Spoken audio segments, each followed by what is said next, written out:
Ուրեմն սա մեր մահվան դեսպանն է, եկել է դժոխքից, ասելու, որ արդեն Նիկոլի ժամանակն է, վերջապես հեռանալու դժոխք, եւ Նիկոլին, Նիկոլի կենակցին եւ Նիկոլի ամբողջ թիմին արդեն դժոխքում սպասում են։ Սա Նիկոլի մեղքերն են, որ եկել է թվարկելու, որ դժոխքի շատ քիչ պատիժ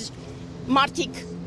ովքեր որ պատիժ են կրում հիմա դժոխքում, շատ քչերն են, որ այսքան շատ մեղքեր են գործել եւ այդպես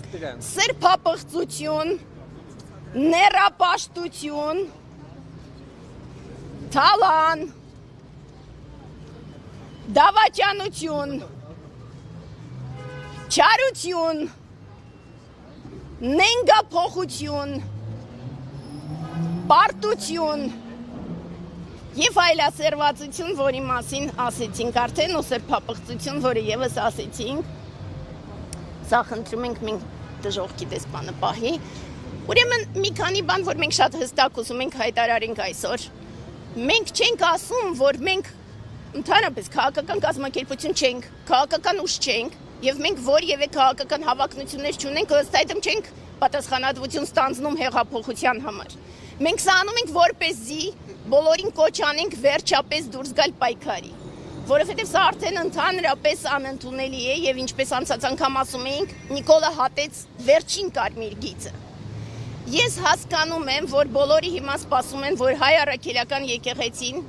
ճիշտ քայլեր կձեռնարկի եւ վերջապես կառաջնորդի ամբողջ պայքարը։ Ինձ իրավունք չեմ վերապահում մեկնաբանելու հայ առաքելական եկեղեցու մոտեցումը։ Ես կարող եմ միայն խնդրել նրանց, որ առնվազն երթ անեն, որպեսզի հին ավանդության համաձայն առաջինը էկզարցիզմ անեն այս ճարիքի, որը որ զավթել է Հայաստանի Հանրապետության կառավարությունը եւ իր ճարիքը ոչ միայն մարմնավորում է, այլ նաեւ տարածում է ամբողջ Հայաստանով, ինչի պատճառով մենք տեսնում ենք անդադար արհավիրքներ, անդադար կորուստներ եւ անդադար տառապանք։